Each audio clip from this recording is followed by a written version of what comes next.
Today I will talk about bicycle facilities. Over the last few years, many new innovative bicycle facilities have been installed throughout the country. Engineers and planners use the term bicycle facility to refer to any infrastructure, paint markings, or signage that is designated for bicycle use. We can group these as segment facilities, these as parking facilities, and these as intersection facilities. Today I'm going to talk about segment facilities. Many of the new innovations are on segments such as sharrows, cycle tracks, protected bike lane, one-off, rail trail, and many more. Some of these names are redundant, some imply subtle differences.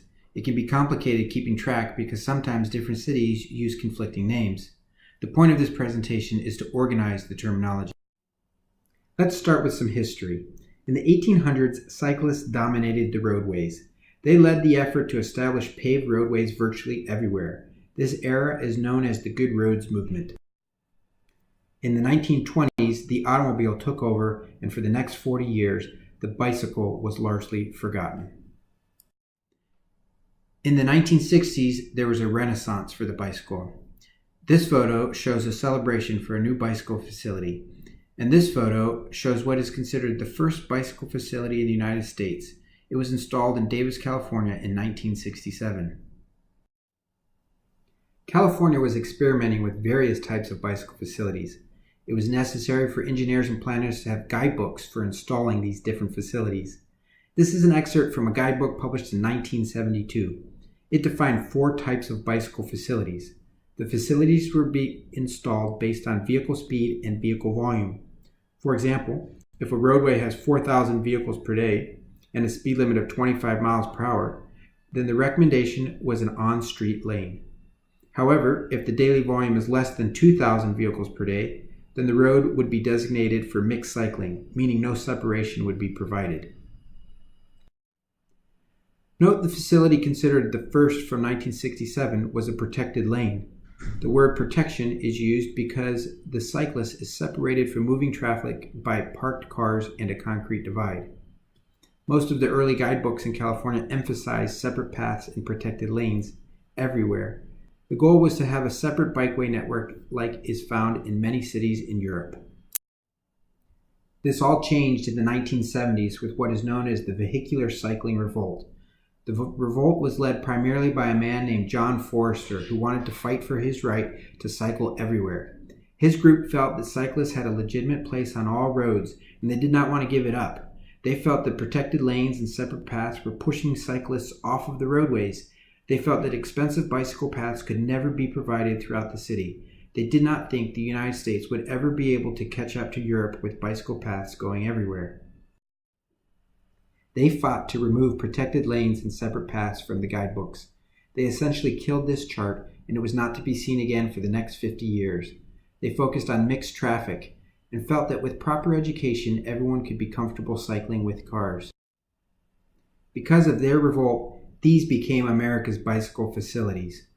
There have been various books written about the devastating impact of vehicular cycling.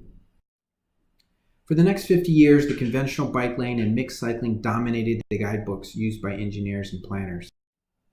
This all changed in 2010 when New York City removed a lane of traffic and replaced it with a new bicycle facility. This marked the second bicycle renaissance. Soon, 2 new guidebooks were published, the first by NACTO, the National Association of City Transportation Officials, and the other was by FHWA, the Federal Highway Administration. This new bicycle facility began to pop up all over the country. The question remained what to call this new type of bicycle facility. The NACTO guidebook used the term cycle track. This was borrowed from the British, who were translating the Dutch word fietspad. In British English, fiets means cycle and pad means track. However, in American English, a better translation would be a bicycle path. If you were to show an American a Dutch fietspad and ask them what to call it, they would probably call it a bicycle path. FHWA chose to use the term separated bike lane. This highlights that in America, this facility is often a retrofit that is squeezed into an existing roadway. In many American cities, there is not enough space for a Dutch fietspad. Furthermore, it is possible that FHWA did not use the term protected to avoid conveying safety protection. The organization People for Bikes conducted a study to identify the best name. They surveyed cyclists, non-cyclists, academics, and practitioners. They concluded that the best term is protected bike lane. Their study, which is available on their webpage, argues that having specific terminology and definitions assures that engineers and planners install facilities that meet a certain standard. They report that there are now protected bike lanes in nearly every state, shown in blue, and totaling nearly 400 miles. Their organization notes that the term protected bike lane can be modified as needed, such as painted protected bike lane, one-way or two-way protected bike lane, or contraflow protected bike lane. By the way, in some circumstances, contraflow bicycle facilities have been shown to be safer because they provide better eye contact between cyclist and driver, similar to why many joggers prefer to run against traffic. Protected bike lanes are not the only new facility cropping up. All over the United States, there have been new bicycle facilities with names like Bike Boulevard, Neighborhood Greenway, Sharrows, and traffic calming. Terminology and classification ensure that engineers and planners are installing facilities that meet a certain standard. Today, these four classes can be defined. Class 1 is the off-street path class. Class 2 is the protected bike lane class. Class 3 is the bike lane class, and Class 4 is the bicycle street class. Bicycle street is a term used commonly in Europe. State DOTs or communities can define minimum requirements for each class. Then, within the broad umbrella of this class system, different and innovative facility types with varying qualities and specifications can be designed, tested, and implemented. This flow chart can be used to determine the correct classification for a facility. The first question is, are bicycles permitted? If the answer is no, then this is a prohibited roadway.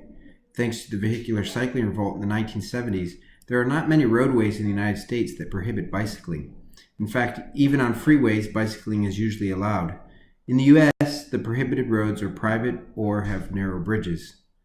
The next question asks, is there any signage or paint markings designating bicycle travel? If the answer is no, then this is simply a roadway without any formal bicycle facility. It is important to specifically recognize this class of roadway to make sure it is not confused with a true Class 4 facility. Unfortunately, some communities have incorrectly stated that certain roads with low vehicle volumes and low vehicle speeds constitute a bicycle facility. However, a bicycle facility must have some on-location indication, such as signage or paint markings. The next question asks, are bicycles separated from vehicle traffic? If the answer is no, then this is a Class 4 facility.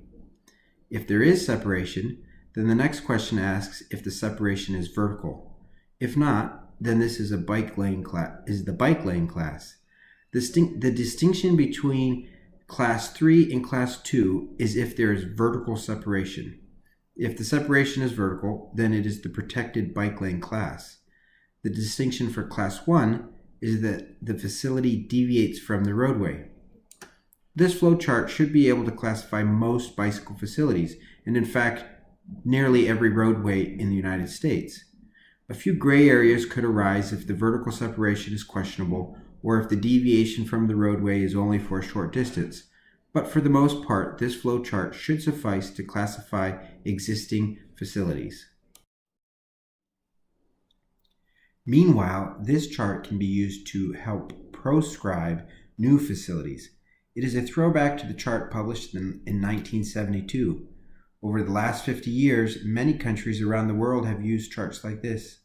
And recently, charts like this have been once again adopted by state DOTs and local communities. These charts provide a starting point to determine the best facility. The bicycle street class, Class 4, covers low speeds and low vehicle volumes. This is the mixed cycling class. It might include sharrows, bike boulevards, neighborhood greenways, Wohnhofs, or even roadways that have nothing but bike route signage. Interestingly, research has shown that for low vehicle speeds and low vehicle volumes, it can be safer to allow mixed cycling, the reason being that drivers tend to pass cyclists with more space compared to if the driver thinks the bicyclist is safely separated inside their own lane. Class 3 is all bike lanes that do not have vertical separation, including buffered bike lanes and painted bike lanes. This chart delineates when buffered bike lanes should be considered instead of the conventional bike lane. Class 2 is for all protected bike lanes. The protection might be substantial, like a row of parked cars, or it might be minor, such as armadillo humps, as shown in this picture. Class 1 is off-street paths. This might include shared use paths where pedestrians and bicyclists mix, or paths where exclusive bicycle designation. Class 1 also includes side paths that might run along a roadway, but essentially have their own right-of-way. It is critical to point out that this chart is only a starting point for deciding the most appropriate facility. There are other factors that should be considered, such as available right-of-way, future plans for the area, and information about the number of cyclists and who they are. For example, a road leading to a school might merit a protected bike lane even if the average daily vehicle volume is low.